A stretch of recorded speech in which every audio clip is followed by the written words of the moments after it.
7 straight wins in all competitions. I suspect, though, that you might not be too happy again with that performance. No, I thought we were very good. No, listen, at the end of the day, it's a tough call, isn't it? We played Sunday, and to back up on a Wednesday, it's not easy for any team. And credit to Doncaster, they never throw in. They were never going to, you know.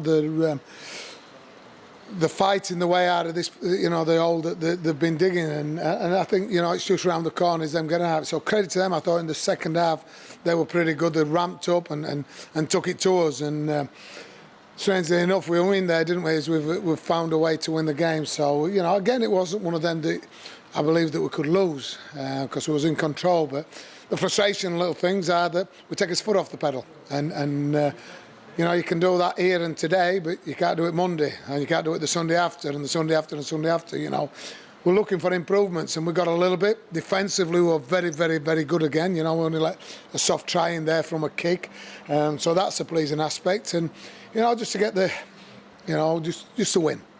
And that was important to us. We've got 5 days now to prepare ourselves. We've got to have a look at ourselves. We've got to make sure that we get the team right for a massive game on Sunday on Monday against Featherstone.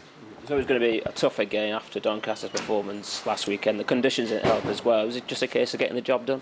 Yeah, and that's all that mattered, you know. And unfortunately enough, we've been you know, rest 1 or 2. Scotty Turner, Tonka's had he's earned a bit of a rest. So, you know, we've got people that's going to be fresh on Monday. And you know, I thought Jamie Langley were great. He couldn't quite make that 80 minutes. It's a shame, isn't it?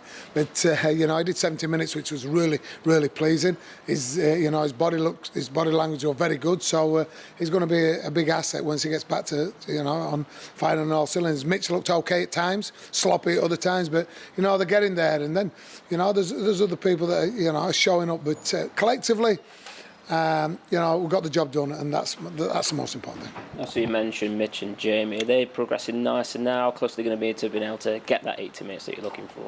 Yeah, Jamie could have gone through it today. You know, Mitch needs to understand he's not a 6 yet. I made him into a 6.5 back.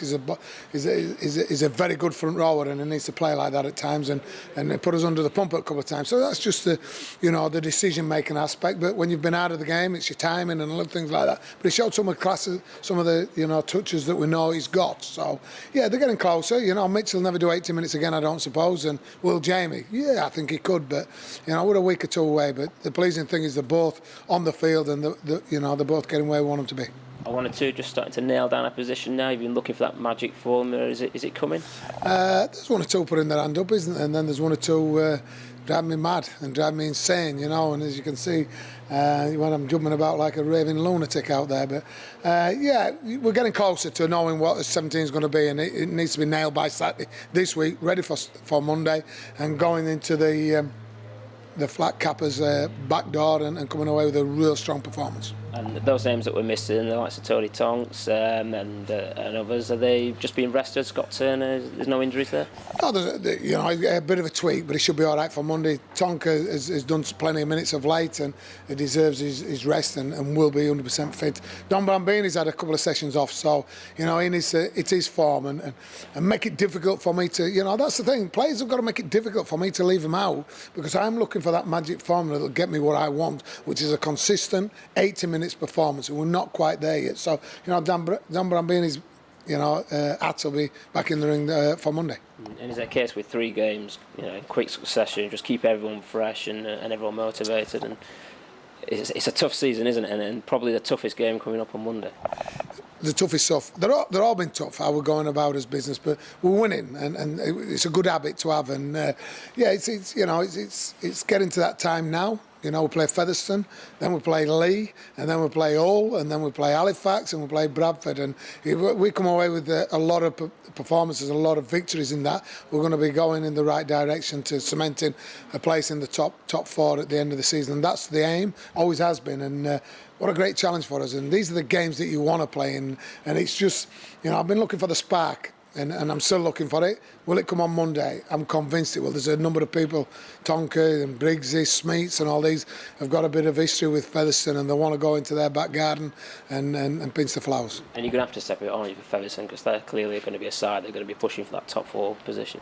Yeah, and all the games now are very important to us. And look, if we keep winning, we keep knocking them a little bit further away from us. And I guess we might have jumped up into second for tonight, and we're just keeping the pressure on everybody else. And it's just about winning. And, you know, we've won ugly plenty times now. It would be lovely, and it'd be great to get a great performance on Monday with a smart and a good 80 minutes performance. And whilst you played a game more, it must be nice to look at that league table and see yourself up there level on points with Leeds Centurions. It's nice.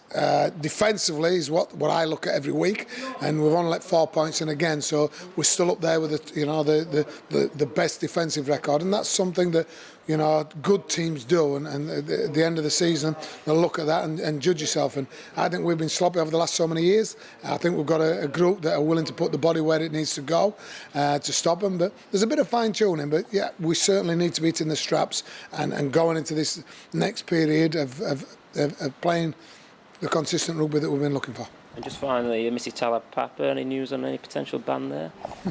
Well, if he gets banned for that, you know, in football, people get yellow carded for what he did. He dove, he cheated, he laid on the floor, and when he was sent off, was there any blood? Was there anything wrong with him?